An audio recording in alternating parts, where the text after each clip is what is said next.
Apakah benar Presiden Jokowi ingin menggagalkan koalisi Anies? Apakah hanya ingin menggagalkan koalisi partai politik yang diramalkan mengusung Anies atau ingin menggagalkan Anies Baswedan saja sebagai peserta Pilpres 2024?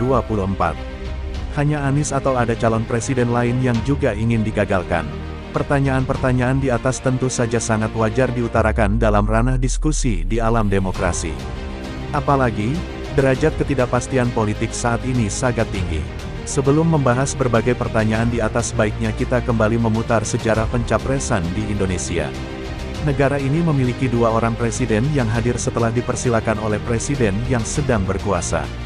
Presiden Megawati Soekarnoputri mempersilakan Susilo Bambang Yudhoyono (SBY), yang ketika itu menjabat sebagai salah satu menteri untuk maju sebagai kandidat calon presiden pada 2004 melawan dirinya.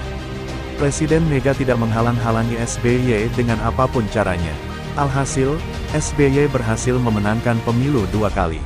Sama seperti Presiden Megawati, Presiden SBY juga mempersilakan Joko Widodo yang ketika itu Gubernur Jakarta untuk berhadap-hadapan dengan Prabowo Subianto dalam ajang Pilpres 2014. Meski Hatta Rajasa yang merupakan besannya mendampingi Prabowo Subianto, Presiden SBY tidak menghalangi Jokowi, bahkan secara terang-terangan Partai Demokrat yang ia komandoi mengambil sikap netral. Bagaimana dengan 2024? Mengapa topik diskusi, pertanyaan yang bisa dipersepsikan tuduhan seperti judul di atas bisa muncul ke ranah publik?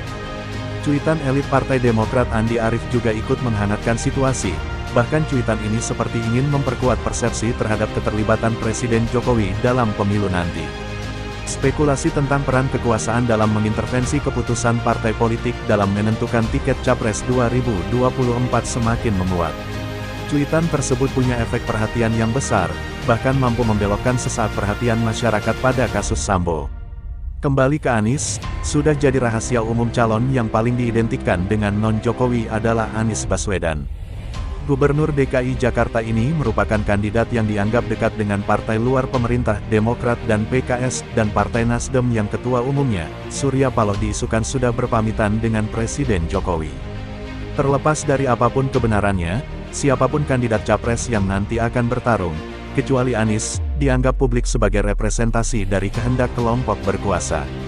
Jika semua capres yang bertanding merupakan orang dekat presiden, maka persepsi terhadap komitmen penguasa untuk menghadirkan kandidat pilihan rakyat akan dianggap lip service belaka. Sebagai kandidat yang dianggap sebagai non-Jokowi, keberadaan Anies Baswedan di panggung Pilpres nanti teramat penting. Anies adalah bagian dari manifestasi komitmen penguasa hari ini terhadap iklim demokrasi yang sehat. Jika Anies gagal bertarung, Presiden Jokowi sangat mungkin akan dianggap sebagai salah satu pihak yang menginginkan, bahkan merancang rencana tersebut. Persepsi ini tentunya tidak akan terbendung dalam pertarungan politik nanti. Sebuah persepsi tidak menguntungkan, yang sebetulnya jauh dari sosok Presiden Jokowi yang merupakan produk demokrasi. Bila pemilu hanya diikuti kandidat yang hanya dianggap sebagai bagian dari kelompok penguasa, seperti Ketua DPR Puan Maharani yang merupakan teman separtai Presiden, Menteri Pertahanan Prabowo Subianto, atau Menko Perekonomian Airlangga Hartarto, Pilpres 2024 akan dianggap publik tidak lebih dari sandiwara politik berbagi kekuasaan belaka. Pemilu pun tidak terlalu bermanfaat untuk melakukan sirkulasi elit. Tentunya, berprasangka baik pada Presiden Jokowi tentang keterlibatan dalam mengatur siapa saja kandidat yang akan bertarung cukup sulit. Saat ini, nama Presiden Jokowi sudah telanjur terseret dalam pertarungan Pilpres 2024. Apalagi, bila dukungan Presiden kepada salah satu kandidat nanti, beneran, dideklarasikan secara terbuka. Publik pun semakin jelas membedakan antara kan